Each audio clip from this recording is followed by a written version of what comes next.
देखिए ऐसा है कि मैं बहुत बहुत इस बात के लिए धन्यवाद करती हूँ सभी हरियाणा के मतदाताओं का कि उन्होंने एक जागरूक मतदाता का उदाहरण पेश किया है और तीसरी बार फिर से हमारी भारतीय जनता पार्टी की सरकार बनी है। हमारी सरकार के जो पिछले 10 वर्षों के काम रहे, चाहे हम बात करें माननीय प्रधानमंत्री नरेंद्र मोदी जी के नेतृत्व में जो केंद्र की योजनाएं थी, चाहे हम बात करें हरियाणा के अंदर पूर्व मुख्यमंत्री मनोहर लाल जी के नेतृत्व में जो 9.5 वर्ष तक जो है हरियाणा में सरकार रही और उसके बाद जिस एक खूबसूरत तरीके से नायब सिंह सैनी जी ने जो है नेतृत्व को संभाला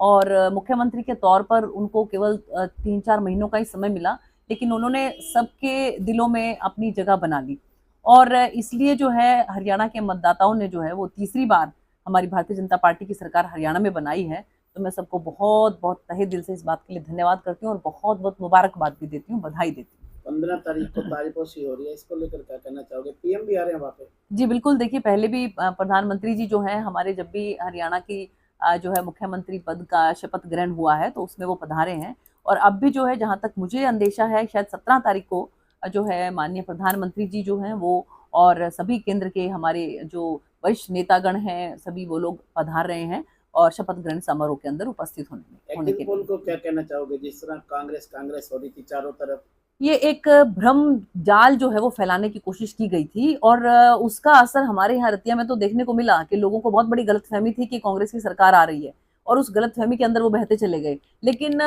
लोगों के मन के अंदर जो है पूरे हरियाणा के अंदर ये जागरूकता थी कि हरियाणा के अंदर जिस तरह से जो काम हुए हैं, जो योजनाएं हैं, उनका लाभ जिस तरह से मतदाताओं को मिला है। मैं खुद जो है जिन गाँव के अंदर जाती थी तो बीच में से अचानक से कोई भी जो है मेरे पास आके ये कहता था कि मुझे जो है आपकी सरकार की योजनाओं का आयुष्मान योजना का इतना लाभ मिला है, मुझे बाईपास सर्जरी हुई है, मेरा एक भी पैसा नहीं लगा। एक बच्ची मुझे एक बार एक जगह पर मिली और उसने कहा कि मैं 9th क्लास में पढ़ती हूँ और मैं इतनी खुश हूँ आपकी सरकार से कि 3-3 नौकरियां मेरे घर के अंदर आई हैं। तो जो आम जो मतदाता है उसको बहुत से लाभ जो है योजनाओं के मिले और इसलिए मुझे लगता है कि उन्होंने जो है एक दूरअंदेशी दिखाई और एक बार फिर से जो है भारतीय जनता पार्टी की सरकार हरियाणा में बनाई। मैडम रतिया की जहाँ तक बात करें,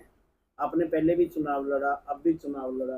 और चुनाव में बहुत कुछ इसमें देखने को मिला और कुछ लोग ऐन मौके पे पार्टी छोड़ के उसका असर भी देखने को मिला। क्या कहना चाहोगे इसको लेकर? देखिए ऐसा है कि जो लोग एक गफलत में और एक स्वार्थ की राजनीति करते हुए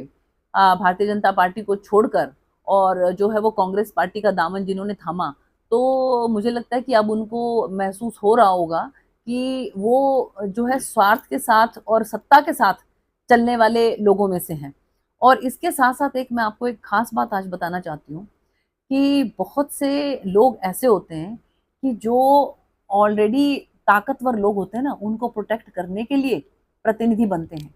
जबकि हम उनमें से हैं, हमारी सरकार उनमें से है कि जो गरीब को जो वंचित है, शोषित है, उनको प्रोटेक्ट करने के लिए जो है राजनीति करते हैं, उनको प्रोटेक्ट करने के लिए प्रतिनिधि बनते हैं। तो मैं ताकीद कर देना चाहती हूँ आपके माध्यम से कि जो लोग ये सोचते हैं कि वो ताकतवर लोगों को प्रोटेक्ट करेंगे एक प्रतिनिधि बनकर, तो वो इस बात का ध्यान रखें, ये भारतीय जनता पार्टी की सरकार है, माननीय मुख्यमंत्री नायब सिंह सैनी जी के नेतृत्व की सरकार है, जो कि अपनी ईमानदारी के लिए मानी जाती है और इसलिए मैं आपके माध्यम से ये उनको फिर से जो है एक बार मैंने पहले भी कहा है और एक बार फिर से मैं उनको ताकीद करना चाहती हूँ कि वो जो है इस बात का ध्यान रखें कि जिस तरह का रतिया के अंदर खासकर जो भ्रष्टाचार का माहौल पहले रहा है और जिस तरह का यहाँ पर जो है प्रोटेक्शन का एक माहौल रहा है, तो वो थोड़ा ध्यान रखें इस बात का। एक-एक चीज जो है वो बड़ी बारीकी से देखी जाएगी और किसी भी कीमत पर भ्रष्टाचार रतिया में ना हो, इस बात को ध्यान में रखा जाएगा। एक जो बीजेपी सरकार में रहते हुए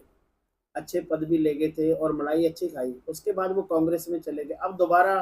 फिर वो लौटने की फिराक में है, उसके बारे में क्या कहना चाहोगे? नहीं, ऐसा कुछ नहीं है, बिल्कुल जो स्वार्थ की राजनीति करते हैं, उन लोगों के लिए भारतीय जनता पार्टी के द्वार जो हैं वो बिल्कुल बंद हैं। वो जहाँ गए हैं, वो वहीं पर जो है वो आनंद उठाएँ और इस बात को भूल जाएँ कि वापस जो है उनकी किसी भी कीमत पर वापसी जो है भारतीय जनता पार्टी के अंदर हो सकती है। क्योंकि भारतीय जनता पार्टी के वरिष्ठ नेता इस बात को समझते हैं कि कौन स्वार्थ की राजनीति करता है और कौन आम जनमानस की और गरीब आदमी की राजनीति करता है। एक मैडम,